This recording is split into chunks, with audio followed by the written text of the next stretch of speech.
こんにちは、猫カフェミルクです。猫スタッフの紹介が第3回になりました。今回紹介の猫ちゃんは猫カフェミルク人気投票第1位、オシアンブルーのさくらちゃんです。ではどうぞ。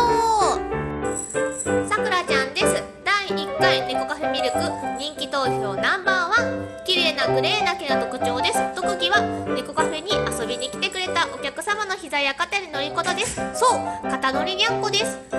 機嫌がいいと近づくだけで乗ってきてくれるんですが、今近づきすぎると画面上から消えてしまうので、今日はやめておきましょう。今回の猫カフェミルクでした。